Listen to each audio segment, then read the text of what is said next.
Hello, and welcome to another authored highlight for the Your Voice, Your Choice book.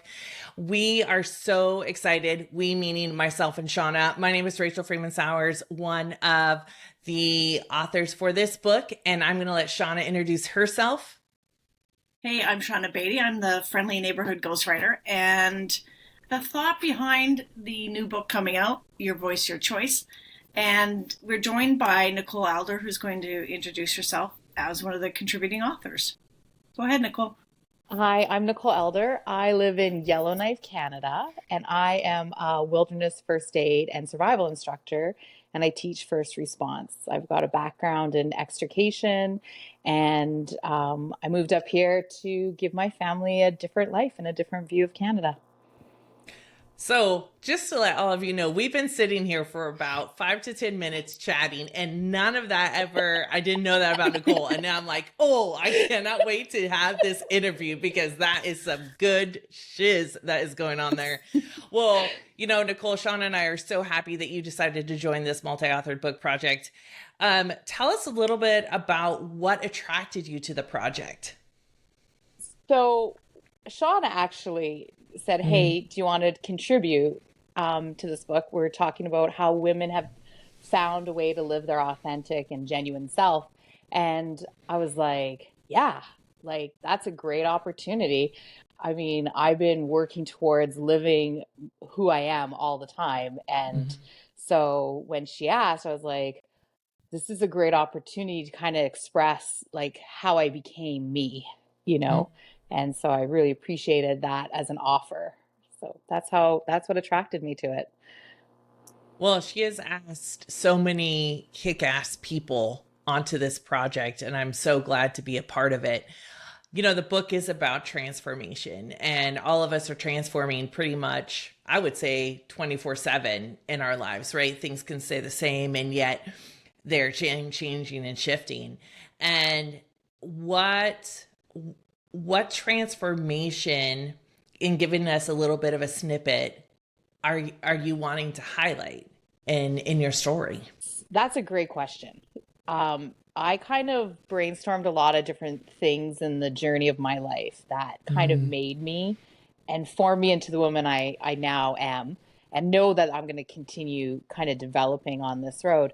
But my story is really about becoming a mom Mm. and the challenges that took place in that story, and then of course the growth that I had in that. Mm. So, how many children do you have? I have two children. Okay. I have two successfully birthed children. I'm not sure what that means, but that's a very interesting way to say it. I have one child. Shauna, how many children do you have? One. One.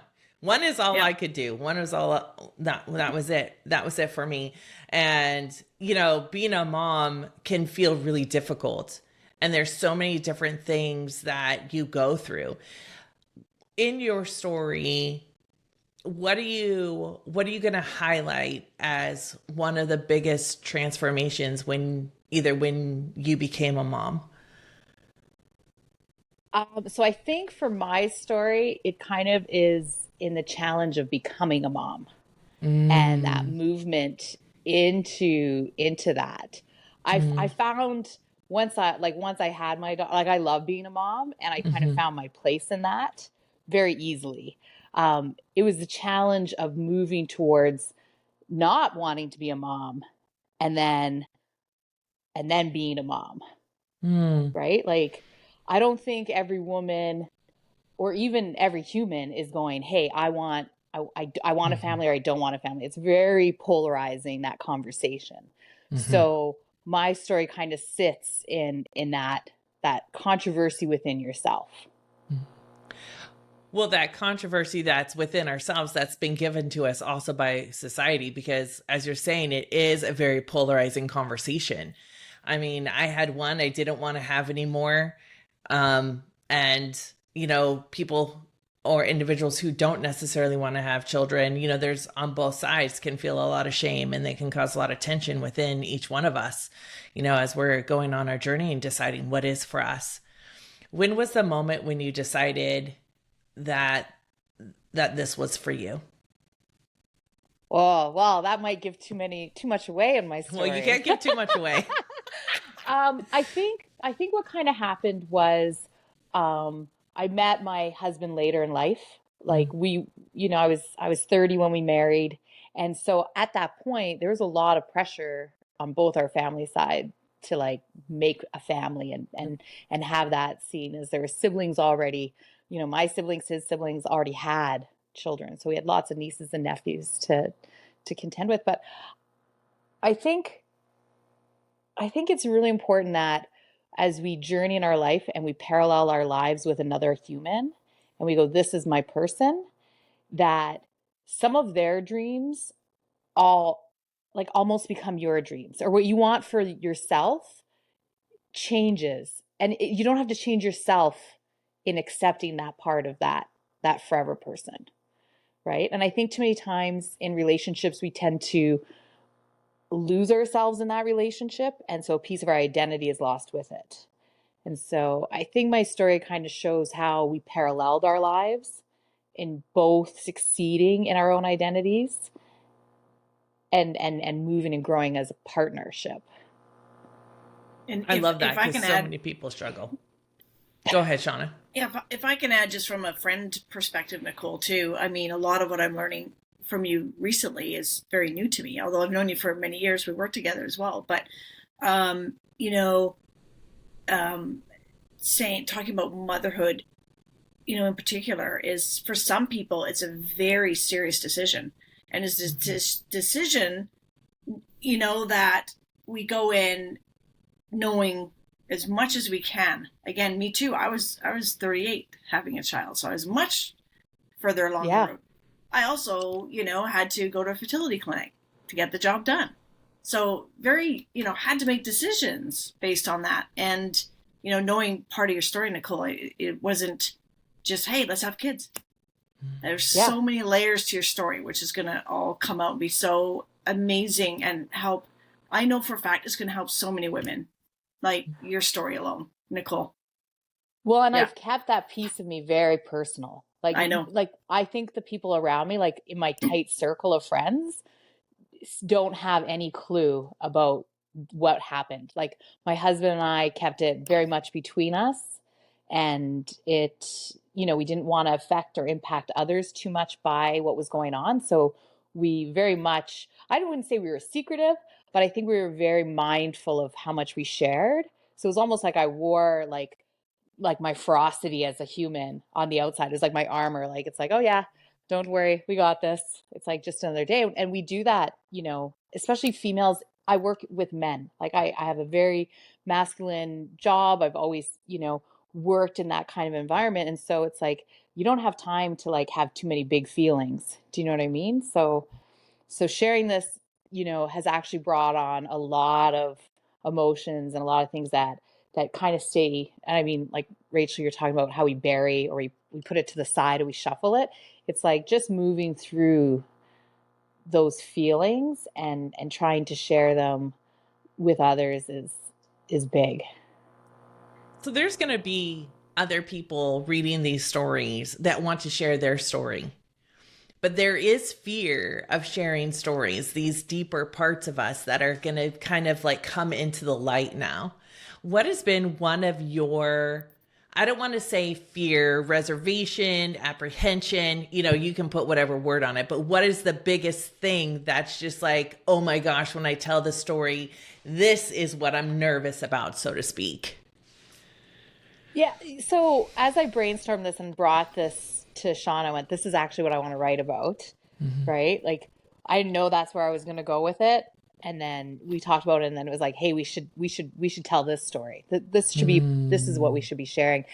As soon as I agreed to that, I actually don't have any reservations, because part of me living me is I'm okay with other people getting a peek now at it, because I'm not worried about their judgment. I judged myself so harshly for 10 years of this story that there's not really a piece of me that anyone else actually has impact towards. because I've already owned it. And actually by sharing it, I'm now allowing other people to own and almost give permission to them to like be a little bit nicer to themselves, because we're so hard on ourselves especially as women, right? Like we are judged by our hair, our clothing, our shape, what we do, don't do. Do we work or we don't work? Are we mothers? Are we stay-at-home mothers?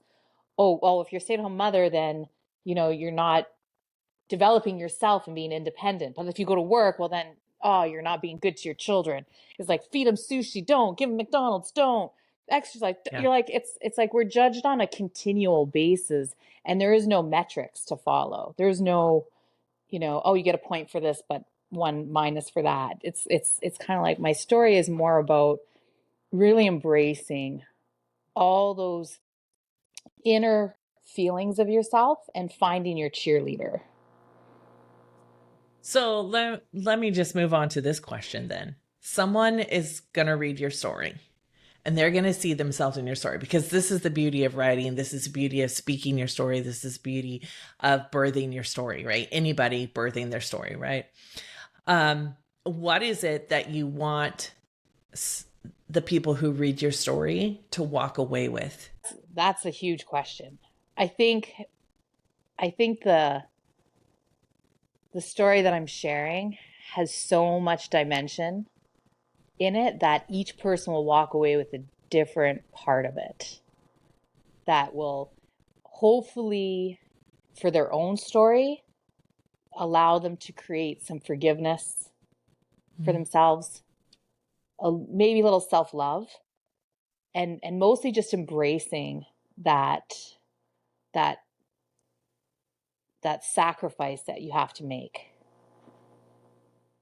Not just becoming a mother, but just owning the challenges of one, being a partner to another human, wanting a child, and then of course the challenges of that pregnancy, and then the responsibility after it. Like what you signed up for. Like they're not accessories. You can't just put them on the shelf, and be like, I got rent. you, bring them out for show. It's like, look at my brand new purse. That's not what you've got, That's like you've true. got this little human that's going to reflect to you so much of who you are. And if you haven't really owned your own insecurities, that little human's going to show you all of your faults. Well, right. And really show you your own behaviors too, right? It's like a mirror, That's so Shauna, do you have anything else? Yeah, they talk. Yeah, do you have anything else you want to ask Nicole? Well, I have the distinct advantage of being, behind the scenes with all these wonderful, amazing women. And I believe anyway, from what I'm, judging on all the stories and what that are currently being written, is that Nicole's piece is going to help people with vulnerability. I think this is the one piece. I think, we all have vulnerability at some level, and I'm no exception to that.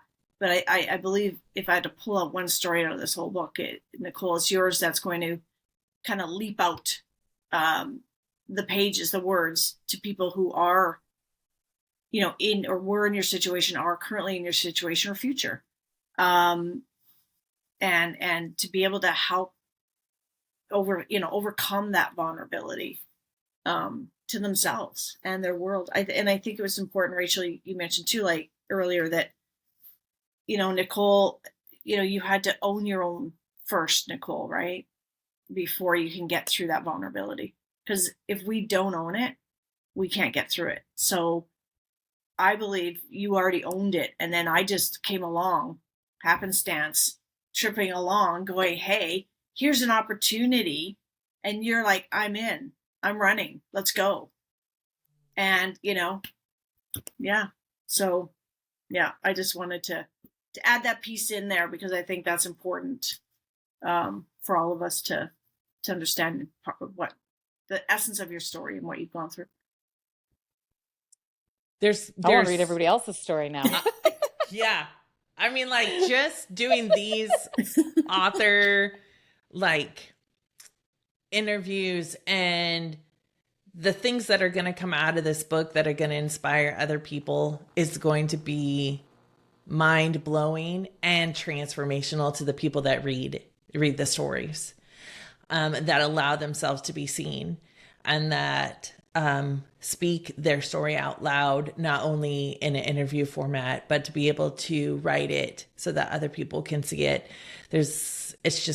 We've gathered together a magnificent group of women that are going to those vulnerable places, as difficult as that is sometimes, and really saying, I'm ready to be witnessed. I'm ready to witness myself in my story, and I'm ready to have other people witness me in the story, and therefore witnessing themselves.